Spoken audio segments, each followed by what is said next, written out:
Hello everybody and welcome to another exciting installment of Wrestling Rampage. The two amigos are back in this bitch. That's right, we're back here. It's cold as a motherfucker. Yes, guys, shit, we were in the, fucking 5 degrees. Yeah. It's been cold, motherfucker. It's cold here in Kentucky. Yeah, it's freezing your naggers off here. But anyway, guys, here we go. If you guys watched, we did No Way Out 2001. Yep. If you guys want to watch in the archives, we already did WrestleMania 17. Yeah, so go watch that in the archives, the two-part series. Yeah, the two-part WrestleMania 17 review, so you guys can be up to date as we do WWF Backlash 2001. Yes, WWF Backlash 2001 coming your way, baby. DVD review for you guys. April 29th, 2001. Sponsored by Castrol GTX. Drive hard! Drive hard. Commentary that night, we have Jim Ross and Paul Heyman. Yes. Lawler left. Yeah, WWF fired the cat after No Way Out. Yep, and Lawler left. And Jerry Lawler's like, well, you fired my wife, so I'm leaving. Best of luck, Jerry. Best of luck, Jerry. Don't worry, Jerry does come back. Yeah, don't you worry. But it's going to be a little while. It's going to be a while, so you're going to have to endure WWF hat Paul Heyman here. He actually did pretty good on commentary. I ain't gonna lie, Paul Heyman to me, he was a decent commentator. So, I actually enjoyed him. I can't sit there and bash him. I actually enjoyed Paul Heyman and Jim Ross on commentary here. Yeah, I thought it was pretty damn good. Yeah, I did too. Like, I'm not knocking Paul Heyman. I think he's a great commentator. We're at the All-State Arena right here in the Windy City of Chicago, Illinois, a.k.a. Rosemont, Illinois. The same difference. Same difference. The first, we actually have, oddly enough, Tommy, two heat matches. 2 heat matches here. Yeah, that's a rare one right That there. is rare. Usually you only get one. That's a Stevie Richards match. Stevie Richards! First heat match is for the WWF Light Heavyweight Championship, with the champion, Crash Holly. Yes. Takes on one of Pasta's favorites, Jerry Lynn. I'm going to be honest. Jerry Lynn says we're going to show respect and to give the light heavyweight division something to thing. You can't make the light heavyweight division anything, Jerry. I'm sorry. The light heavyweight we're going to have people respect our light heavyweight division. Sorry, Jerry, no one did. Yeah, nobody did. That's why you're on the heat match. That's why you're on heat, Jerry, which is pretty sad. It is. A former ECW champion, Jerry Lynn, on heat duty.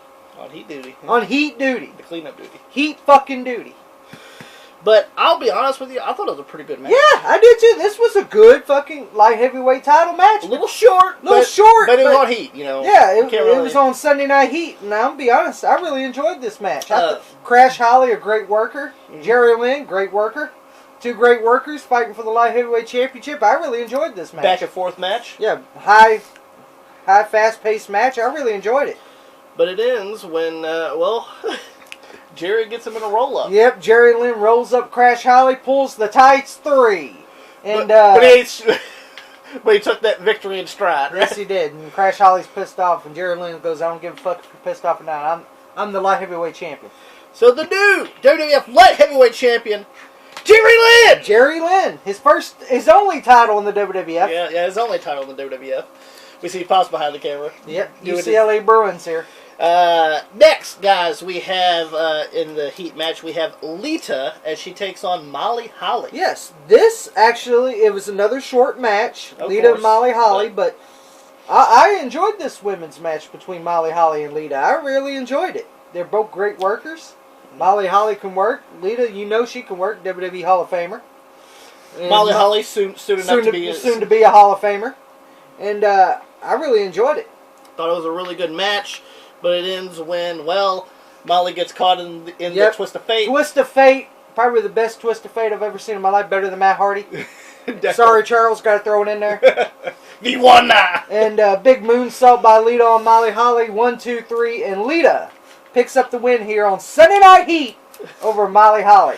Two great heat matches. Yes, and by the way, both matches are available on the DVD and extra. So That's how we know. We highly recommend you check those two matches out. Then. No doubt, even though it just says 2 extra matches on the back.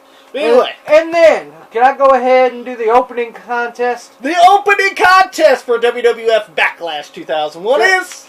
Alright, we got the Dudley Boys. Bubba Ray, Devon, and Spike. It's going to be a 6-man attraction, as Howard Finkel would call it. That's right. A big 6-man tag here as the Dudley Boys, Bubba Ray, Devon, and Spike, as they take on XFactor.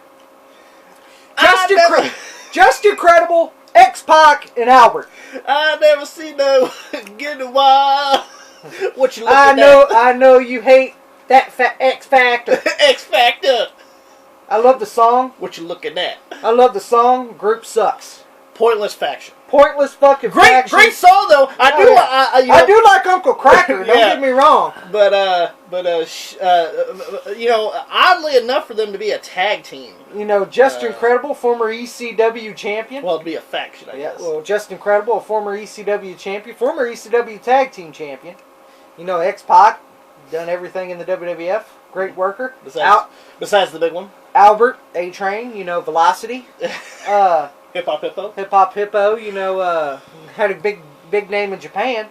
But, I'll be honest, this opening 6-man tag match between the Dudley Boys and X-Factor, to me, was not that good. A little lackluster, if you ask me. It was. I thought this... I'd rather have the 2 heat matches on right now. I would than the Dudley Boys. And no disrespect to any of these guys. It's just... This match just was not that good. It didn't gel. No. To me, it was a shitty 6-man tag match. Well, it ends when, Big Albert goes... Yeah, Big Albert with a big splash in the corner on Bubba Ray. X-Pac and Just Incredible hit the double super kick on Bubba Ray. Teddy Long's fucking trying to get Albert, and you see X-Pac, come here, bitch. Count. 1, 2, 3, and, Hold on. X-Pac beats the Dudley Boys? Yeah, that'll never happen again. Hold on. Let this sink in. X-Pac beat the Dudley Boys. Yeah. X-Pac pins Bubba Ray, 1, 2, 3. And Yeah, X-Factor.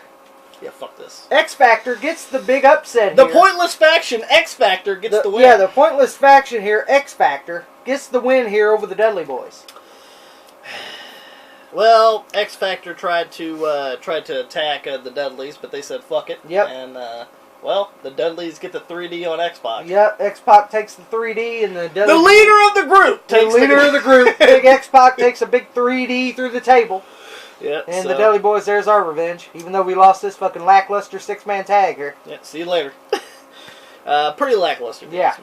Next match is for the WWF Hardcore Championship with the champion, Rhino. Detroit native. I know Charles likes Rhino. Rhino. Hey, did you vote for him in Detroit? I bet you did, Charles. Cheese and crackers. Yep. He's going to be taking on, former hardcore champion in the snot-nosed blower himself, Raven. 2 ECW guys. 2 ECW guys. Raven. You remember that song? Raven, a former ECW world champion. Yep. And ECW tag team champion, and Rhino, former ECW television champion. Going into this, it's my expectations aren't that high on it, but it's a hardcore match. It's a hardcore match. You get what you get. It's a hardcore match. And of course, I would like to see Raven actually use the Raven that was on the cart when he pulled he didn't use that. or Frankenstein. But he didn't use that. Yeah, he didn't use that. I'll be honest, I thought it was a typical hardcore championship match. Yeah. Not really. Yeah, I wasn't a big fan. Like I like until hardcore, the end. I like hardcore matches, but come on, it's the hardcore championship. You know what you're going to get when you watch it. Well, it ends in pretty good fashion. One spot was notable in my opinion. Raven's by the cart because the cart's pushing to the corner. And Rhino goes for the gore, and Raven moves out of the way, and Rhino head first into the shopping cart, broke the shopping cart. He's stuck in the cart. So Raven grabs the kitchen sink, start bashing the goddamn shopping cart with Rhino's head in it. And then you see Raven. He grabs the fucking kitchen sink again. Rhino out of nowhere, gore. 1, 2, 3. I was like, that's kind of a flat finish. Yeah. He got his ass whooped with a fucking kitchen sink. He comes out of the blue, gores Raven, and Raven doing this after he got the gore.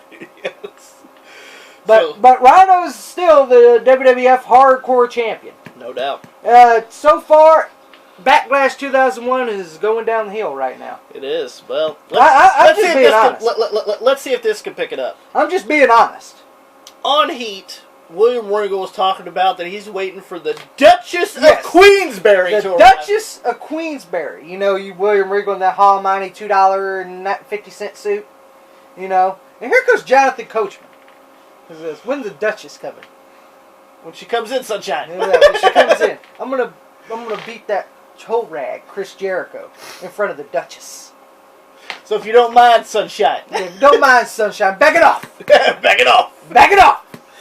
So here's the match. It's a Duchess of Queensberry rules match. Yes, when William Regal takes on Chris Jericho. Now, the WWF Commissioner William Regal has put Jericho in some compromising situations. Yep. He took on Right to Censor. He took on Raggedy Right to Censor. All three of them. Oh, well, all four of them. Four White Sox was there too, which was no help. Well, no help. Yeah. Well, he does what he does best. And the Dudley Boyz. And the Dudley Boyz in a handicap table match. So, Jericho decided to go in business for himself and go over to William Regal's office. Well, Regal wasn't there. Yep. And he seen the tea sitting there. Yeah, and took a piss in his tea. Took a piss in his tea and Regal drunk it. Yep. You guys remember that? Yeah. And pretty much that's how this match comes about. Now, nobody really knows what a Duchess of Queensberry rules match, except for the Duchess, who's at ringside with the two suits. Yeah. Well, no, with the two indie workers. Yeah, the two indie workers in suits. Yeah. Trying to be fucking Donald Trump's advisors here. Probably so. By the way, fuck you, Trump. What do you think of that? But Jericho goes for the lion salt. Yeah. And you hear the 1, the 2, and the bell rings. Yeah, and the bell rings. I was like this. Why the fuck's the bell ringing here? Goddamn, is this a botch here? And then fucking the Duchess of Queensberry goes. That's the end of round 1. Round 1? What the fuck is this? Fucking boxing here? And Jericho's like, round 1? Fuck, what is this? Fucking boxing here? Well, we keep wrestling, and Jericho gets Regal into the walls of Jericho. Yes, and Regal taps out, and then the Duchess of Queensberry goes, there's no submissions. Yeah, yeah. And then Paul Heyman. Probably fucking great. I forgot to tell you there's no submissions in the Duchess of Queensberry. And he's holding the paper and goes, there's no submissions, there's rounds. Yeah. Classic stuff. Yeah. And then, well, when Jericho goes on the outside, because he's about to go after the Duchess. Yep. Regal grabs the royal scepter. Yes. It hits Jericho right then and there, and you hear Jim Ross. And then no. What's wrong with that? That's a disqualification. Then the Duchess like, no disqualifications. Yeah, no disqualifications. And fucking Jericho, well, how the hell are you supposed to win this? Yeah, how the hell are you supposed to win this then? And then fucking Paul Heyman, it's supposed to be pinfall. A pinfall. It's pinfall.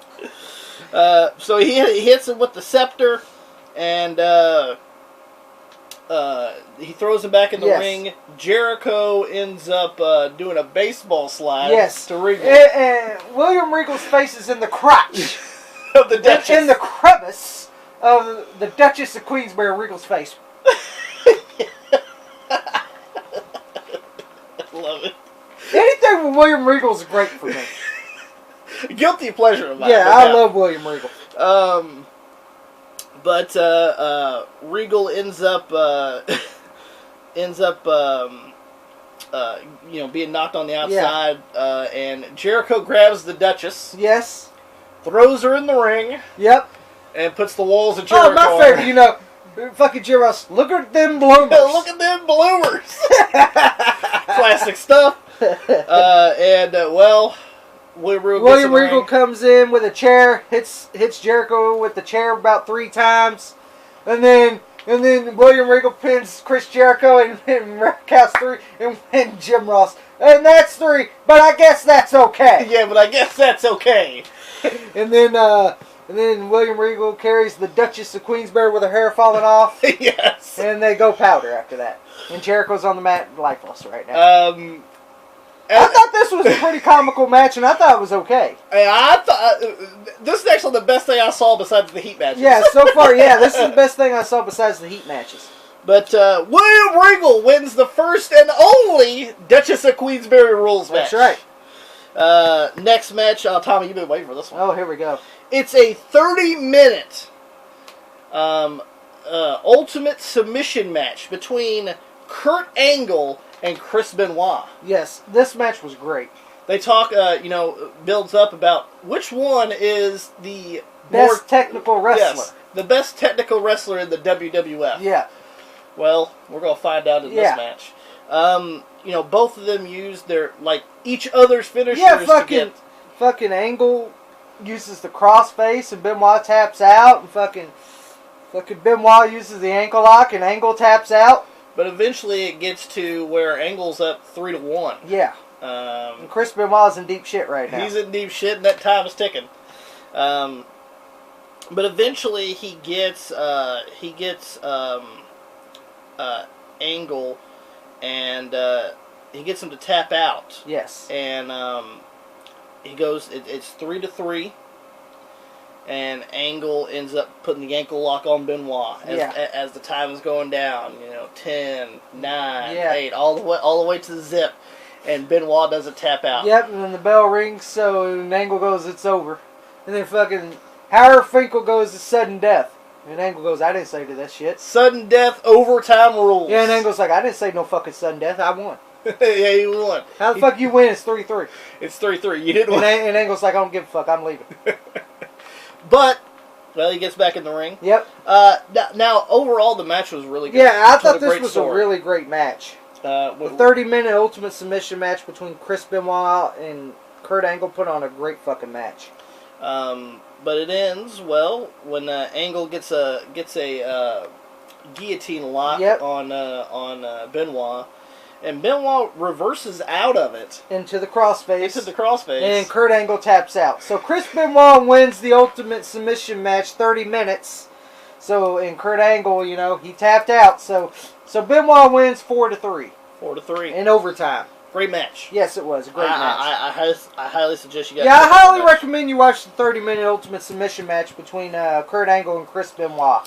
Next match is a last man standing match. Yes. Between The Big Show, who just returned at Royal Rumble, if you remember. He's going to be taking on Shane McMahon. Yes. Well, this came about because, as you guys know, at dingy, before dingy WrestleMania 17. Yeah, where you see the dingy WCW wrestlers. Yeah, Shane went behind Vince's back and bought the B-League WCW, Charles Reed Fowler's greatest promotion of all time with the Bird.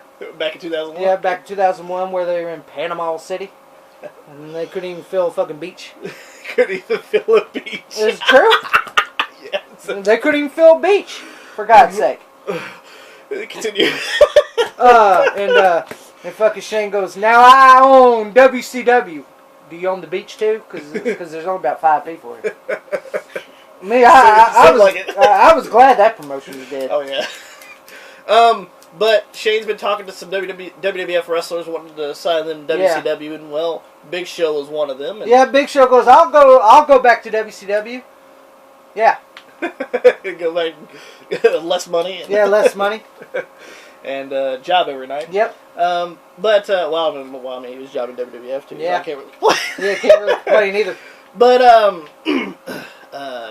Vince was out there and he says that you ain't gonna take the Big Show, and he left it up to Big Show. Big Show grabbed Shane, choke slam, playing dead Shane. Yeah, dead Shane.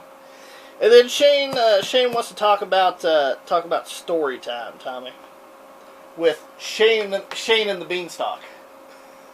That's how Shane looked. Shane and the Beanstalk. I'm just telling you that's how Shane looked. Shane and the Beanstalk, this fucking book. Where he's going to cut down the giant. He's going to cut down the giant and fucking which way did he go and yeah. Yeah, well, lackluster story. Yeah, lackluster story. And even drive the point home, Shane even comes out with Jack. Yeah, he came out with Shane and the Beanstalk. Yeah, Shane and the Beanstalk here. The guy's the book. And uses it on Big Show. Yep. The match was what it was. Yeah, it was what it was. I thought it was okay. Not one of my favorite matches on the card, but it was what it was. Yeah, it was what it was. And I love Vince before the match. He goes, "Big Show, I don't want you to take it easy on Shane. Because he's a McMahon. I want you to hurt him.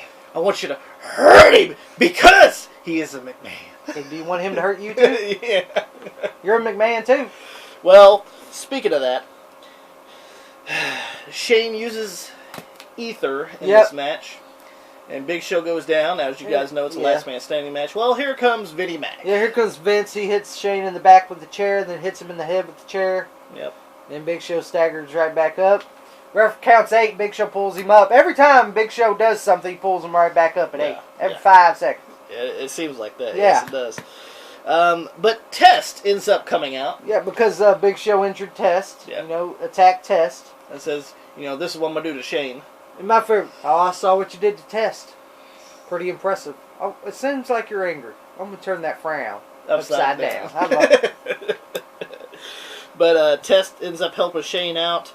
And they fight over by this like plywood air filter. It even says on the fucking thing, air filter. Yeah. And Shane's climbing up. He's climbing up on the stage. Yeah, so it's where the backlash things are swinging. Yeah. And you see fucking Test fucking holding Big Show, and fucking Test goes, "Come on, do the motherfucker." He come on, do it. And fucking Shane goes, "I ain't doing that shit." And he goes, "Fuck it, I'll do it." takes the fucking leap of faith here. Big elbow drop through the air filter. And referee counts, and Test grabs the goddamn camera, puts Shane on top of it. The camera arm that swings? Yeah. He puts Shane on top. Yeah, and holds the goddamn thing up so Shane can stay up. Yeah. And the ref counts 10. Big Show didn't make it. So Shane McMahon wins the last man standing match over Test. Over with the help of Test over the Big Show. But, oh yeah, and I want to talk about, I do like the unique stage of Backlash. Yeah, I do too. Where the with the goddamn swing, I enjoyed the set. But I thought this Shane McMahon Big Show match, it was okay. It was. It was. And I love the big spot at the end. Shane McMahon jumping off. Like 8 times. Which was fine with me. It was dangerous. I like it. And then they showed it from different angles. Yeah, and you see air filter still down there. Yeah, air filter. Go back and watch it. It says air filter. I can't get rid of that, the air filter.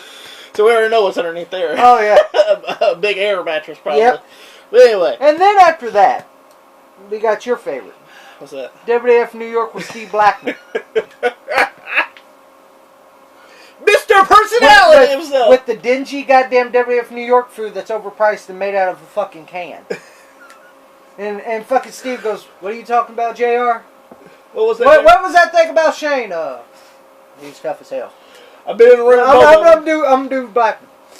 I've been in the ring with both of them. They're both tough as hell. Let me grab some of this fucking shitty goddamn shrimp here." And then who comes out of nowhere? Grandmaster Sexy. Come on, give me some, dog.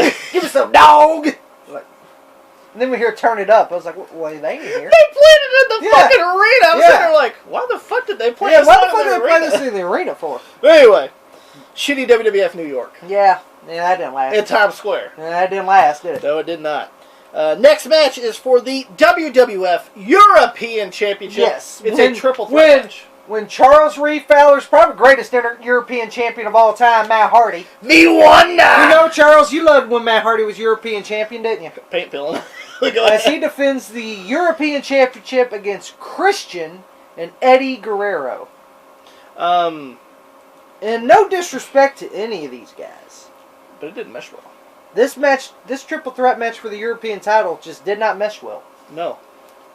Bad chemistry. Not only that, but it was only like 5 minutes. Yeah, it just a very short match. It just didn't get me interested. Like when you're gonna have a triple threat match, and it's pretty sad that an Eddie Guerrero match you're not interested in. And Christian's a good worker. And Christian's a good worker. And Matt Hardy. Matt Hardy. We always talk about we don't like the Hardys, but they can go. They can go, and I was like, man, this could be a good fast-paced match here for the European title. Matt Hardy, Christian, and Eddie Guerrero, and it didn't happen. Not only that, but when you're thinking about a triple threat match, you're thinking this match should go, maybe at least 15 minutes, at least. But no, it's only like maybe five even or 6 minutes. Maybe even fucking 10 minutes. You could have but this match just was not that good. But Edge comes down, tries to help Christian. Oh, and I love Edge's shirt, the plastic. Yeah, it looks like plastic to me. A plastic shirt, like clear plastic. Yeah, clear plastic. So they're like, I was like, where the fuck did Edge get this shirt? Back in 2001. I'm like, I need to tell Edge, can I have that shirt? And then, here comes Jeff Hardy in the Reeboks. Yeah, with the pigtails. Yeah, with the pigtails. Or it looked like pigtails to me. But and they get involved. Yeah, they get involved. Christian hits the Imperier on Eddie Guerrero. And Matt Hardy hits the big twist of fate on... Well, actually... No, Jeff does a swanton bomb on Yeah, fucking Christian going for the pin here on Eddie Guerrero after the Imperier. Jeff Hardy in his Reeboks does a big swanton bomb on Christian. And now Jeff takes out Edge over here. So, and then Matt Hardy says, fuck it, both of them are down. Grabs Christian, twist of fate. Yep. 1, 2, see Eddie gingerly trying to get there. 3. Yeah. He goes, 1, 2, 3. Yeah. And so Matt Hardy retains the European Championship over Christian and Eddie Guerrero. Pretty not that good of a match. You know, and it's pretty sad. It could have been better. Could have been better. But we're going to get to the main event of the main event of WWF Backlash 2001, as we got all titles are on the line. The WWF Championship's on the line, the Intercontinental Championship's on the line, and the Tag Team titles are on the line as the WWF Champion, Stone Cold Steve Austin, teams with the Intercontinental Champion, Triple H. The two-man power trip. The two-man power trip as they take on the Brothers of Destruction, the reigning WWF Tag Team Champions, Kane and The Undertaker. And I got a problem here. Yeah. I never liked the two-man power trip. Me either. I didn't either. I didn't. I don't know why. It just, to me, I thought it was shitty. It didn't work well with me. Like, I don't know why. It's just, I didn't like the two-man power trip. I didn't like fucking Triple H and Austin team up. You guys had a biggest feud. And now you're fucking teaming up. You just had a feud at No Way Out, and now you're teaming up here at Backlash? Mm-hmm. I understand fucking Austin fucking turned heel, which was stupid. And join McMahon. But why the fuck is Triple H like, oh, I'm not the new toy anymore there, Vince? Austin is, huh? So I get Intercontinental Championship run? so I beat Jeff Hardy and become Intercontinental Champion, and I can join you? I guess I will. And then, did you see the promo on Vince real quick where he goes, I may have lost one son, but I gained one. And on Triple H, I was like, well, he is your son-in-law. So. He is your son-in-law, so yeah. Most likely, yeah. Yeah. I like Triple H, don't get me wrong. It's just, I'll be honest, this match, to me, was not that good. You know, I didn't think it was bad, but... I didn't think it was bad, but... Like, for everybody that was involved. Come on, you had Kane, you had Undertaker, you had Austin and Triple H. To me, this match didn't deliver to my eyes. Not only that, but you have three championships on the line in one match. Yeah. I don't like those. Yeah, I don't like those either. But, well, Undertaker and Austin are fighting in the crowd. And of course, there's a rough bump, no doubt. Oh, you're going to have one. Stephanie runs in the ring, and Kane hits her with a big boot. Yep, there she goes down. Yeah, she goes down in her red fucking leather pants. Vince comes down all pissed off with a chair. Yeah, he's pissed. And Kane grabs him by the throat. Grab Goozle fucking McMahon. Goozle! But when he comes down, he throws the sledgehammer to Triple H. And Triple H hits the injured elbow of Kane. Yes. And then he hits his elbow is completely wrapped. And then Triple H hits Kane in the head with the sledgehammer. Yep. Pins Kane 1, 2, 3. And the new WWF Tag Team Champions and retain their titles respectively is the two-man garbage trip. Yeah. I'm sorry, I just don't like the two-man power trip. I thought it was stupid. It was. Triple H and Stone Cold Steve Austin. And, pretty lackluster. I'm going to be honest, this Backlash, to me, did not deliver much. When you think about good matches, the heat matches were good. Regal and Jericho was for comical relief. But to me, the match that stole the show in my eyes was the 30-minute Ultimate Submission match between Kurt Angle and Chris Benoit. Yeah. So to be honest, if you want to find one hidden gem in this show, it's that match. It is that match. And Shane McMahon doing the leap of faith on top of the Backlash stage, that's a memorable moment as well. But Backlash 2001 to me just did not deliver much. But we have some DVDs extras. We have all 4 match histories for the championships and stuff. Yeah. We have the 2 extra matches from Heat. And then we have 4 interviews with William Regal.